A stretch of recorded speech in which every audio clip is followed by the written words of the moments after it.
Samastajana Kalyane Niratam Karunamayam Namami Chinmayam Devam Sadgurum Brahma Vidvaram.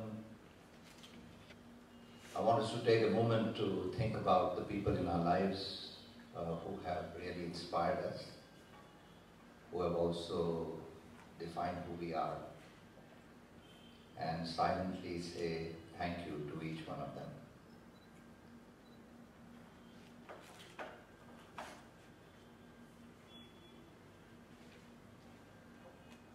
I was born in a family to the son of an army officer who, along with my mother,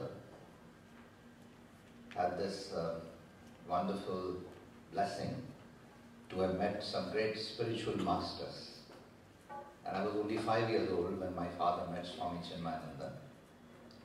And it was such a beautiful experience. And not only did my father get completely transformed, but that the entire family received the blessing of the spiritual teachings of the great master. This school of inspired leadership has been founded by Swami Chinmayananda. In his name, some of us choose to take the responsibility of serving the cause that he stood for, which is really to make our world better. And Swami Chinmayananda said the mission of Chinmay Mission is very simple. It's to bring the maximum happiness to the maximum people for the maximum time. If we can do that, then this life is worth it. And so the entire endeavors of the Chinmay Mission is to bring about that sense of well-being and happiness in every heart. And this curriculum in soil that we have attempted to put together, if you ask me in one sentence, what's the purpose of the education of soil? It is to teach us how to lead a good life. Every education gives us the capacity to earn a living. Very few efforts in education teach us how to lead a good life. And I think soil says that earning living is important, and so we must develop competence. And we must be recognized by industry who has jobs. But at the same time, once people from soil are hired, the manifestation of what soil students stand for must be to live their own life in a way which makes them above all very happy. It also, in their presence, others should feel happy and their community should feel happy.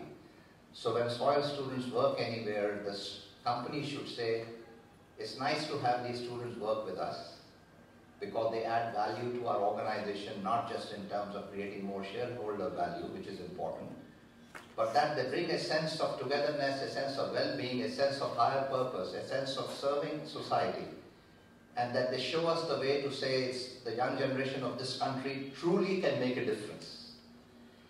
And so they have this very strong propensity to make the world better. And I think families should say, thank God I sent my daughter to soil. When she returns now, she comes with a new awareness. She has begun to take more responsibility about the way we live now. She's correcting her parents to say this is the right way and this is not the right way.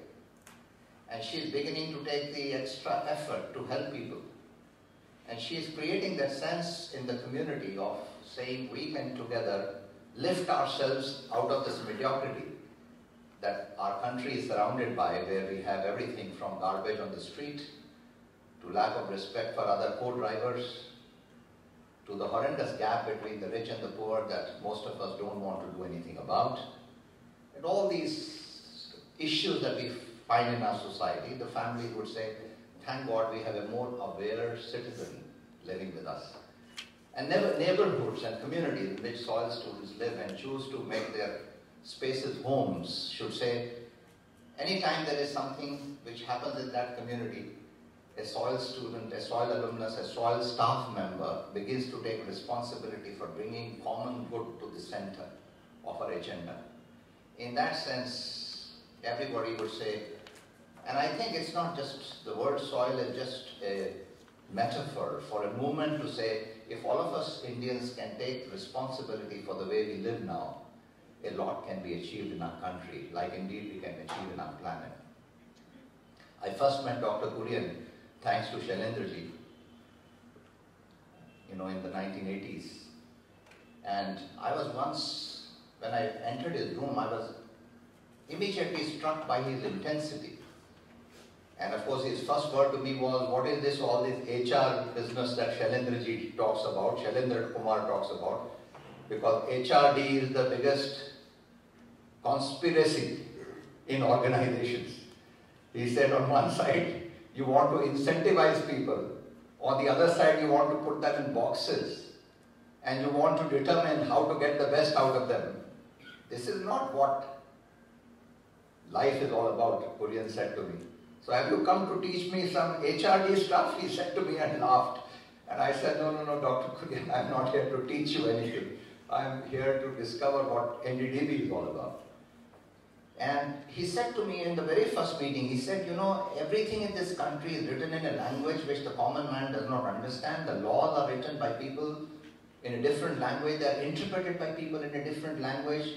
And the way justice is administered in this country is a huge conspiracy of the more privileged, literate, English-speaking education in the country. And the common man is denied all their rights. And Kurian actually felt like that. He said, one of the biggest ways to empower people is to really give them the kind of education. And so he thought through this whole brilliant idea. I think it's one of the most innovative ideas. I think if you look at Mahatma Gandhi, you look at Dr. Kurian, look at Swami Chinmayananda, look at what's happening in the National Hridayalaya with Dr. Shetty or Arvind Eye Hospital. I think each one of these people who have made a difference in the country have begun by asking a question: what is that need that our society truly aspires for? And what can we do to make a difference? And they have all begun with a very powerful cause, but they have found the simplest way to serve that cause. There is, after all, this is not a great innovative idea to say let's self-organize ourselves as farmers. But it required one man to take that idea of the leaders and to translate that into huge power for society. So innovation starts with a cause that is truly important. Two, it ends with a solution that is extremely simple and that touches the hearts of people. The key lies in touching the hearts of people.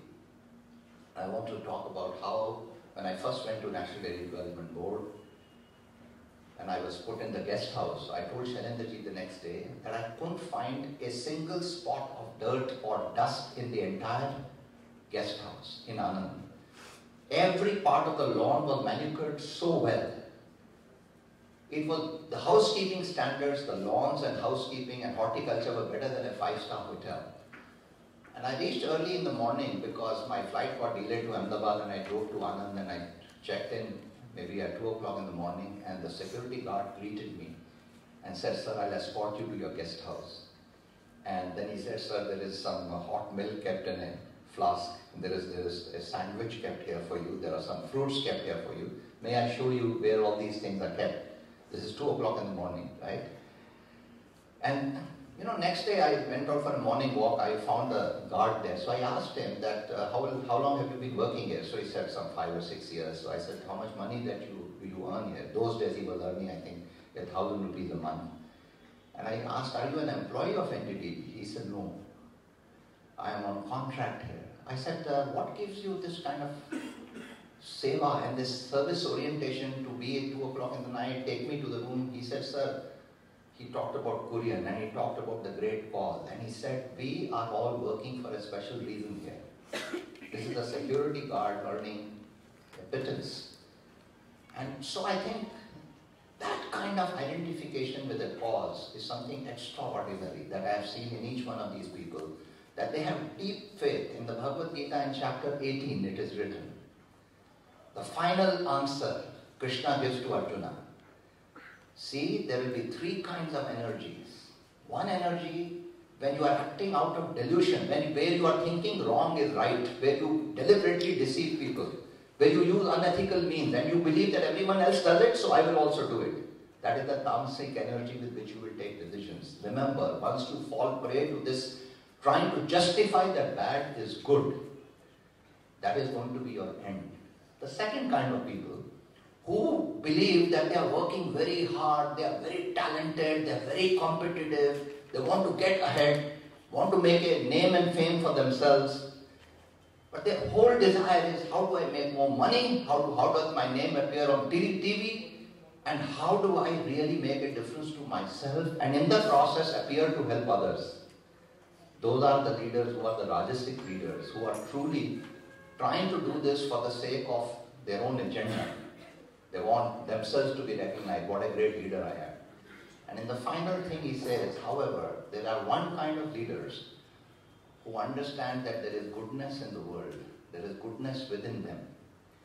And when they act out of that goodness, appealing to the goodness in society, and they truly recognize that everyone else has the same divinity in that person, and I have the same divinity, and we are acting together for collective well-being. And when they dedicate every day, every task they do to collective well-being, such leaders transcend their egos. They don't have any fear. Failure doesn't mean anything to them. They may be working on a cause for 10 years, and they may be meeting hundreds of challenges, but they will never be impacted by the challenges. They'll never have fear in their heart, because every one of their actions will be dedicated to the cause. They would have that faith. And so such leaders act out of Sattvic Guna, they act out of Sattvic energy. And he said, remember, finally Krishna says to Arjuna, see, there are two dimensions. One is sannyas, the other is tyaga. And he says sannyas doesn't mean wearing saffron clothes and going to a forest. Sannyas means you reach that stage of maturity in your life. It can happen to you at the age of 20, where you say all that I do is not out of selfish self-interest, but it is in pursuit of collective happiness and well-being of all, without any attachment to desire. That particular aspect where I'm not doing it for my selfish reason is really sannyas. And he said, finally, tyaga is about when you are not attached to the results, which means it's renunciation. So sannyas is the withdrawal from the egocentric desires. And tyaga is when you are not attached to the results, because we learned this in the field of total quality. If you are focusing too much about the end result, the process would be impacted. If Virat Kohli right now in Adelaide is thinking more about what will happen tomorrow when I have to chase 330 runs and there are 3 wickets down and I am facing Johnson bowling at 146 kilometers, if he's thinking about that, the test match is already lost in his head, right? But if he's thinking only about, I have to really do my very best, I'm going to enjoy myself tomorrow. And he tells his boys, we are going to have a great time playing for India tomorrow. That particular aspect, when we are all together, when we have a common good playing, even the sports field, sports people go into that zone where they are performing at their very best. It happens to leaders, it happens to managers, it happens to technicians, it happens to painters. People do their best work when they get into flow. And flow happens, and I saw this in the National Dairy Development Board when we were working with Gujarat Cooperative Milk Marketing Federation. We were working with Bharat Vyas and his team of people. We worked for almost 5 years. And one of the best projects we did was to train 1,000 villagers as consultants who started working in the field of quality at the village level. And you know, village women used to come and pay 10 rupees a day to attend courses on TQM. They had this larger vision that we must make the quality dimension happen in our milk. So they identified one cause, that when they do the milking of the cow, there should be no bacteria. So they started educating each other on hygiene. And this whole movement, can you imagine 350,000 retailers of Amul understood what is the common goal for the whole organization.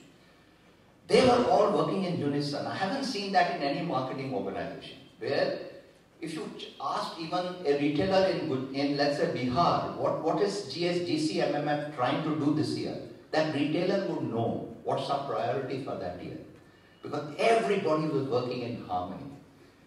And it was amazing to see when simple people were doing what was important for them to serve the larger cause. So for the person who was cleaning the place, that was important.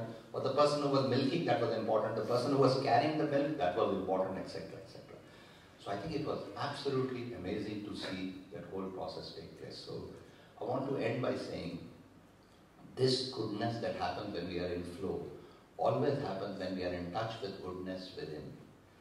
See, because we have goodness within, we recognize the goodness in others. And when we do work like that, where there is collective goodness and collective well-being, we do our best work, we do our work which is so full of excellence that we become absolutely personified excellence. And so that's what I'd like to say. I'm particularly so happy that Harsh is here. I remember Harsh and I were in IIM Ahmedabad together many, many moons back. And he was at that time dreaming about creating Marico and the company. And so it was so nice to see how he not only pursued that dream of his, but he single-mindedly worked for the success of Marico. And I think Marico's success is not just because it's another great FMCG company. I think underlying values of Marico and the underlying emphasis on the right ways of being and innovation. So I think there is no better person, I think, after Dr. Kurian, if we were to pick up one person from Indian industry who serves this whole thing about managing in the right way, leading in the right way. I think it is Harsh, and so I was so glad. It's been very difficult to get Harsh's attention for a few years now because he's been very busy doing multiple things, but I'm so glad that he accepted our invitation and he's here to share with you. So with these words, let's welcome Harsh and invite him to address us. Thank you very much.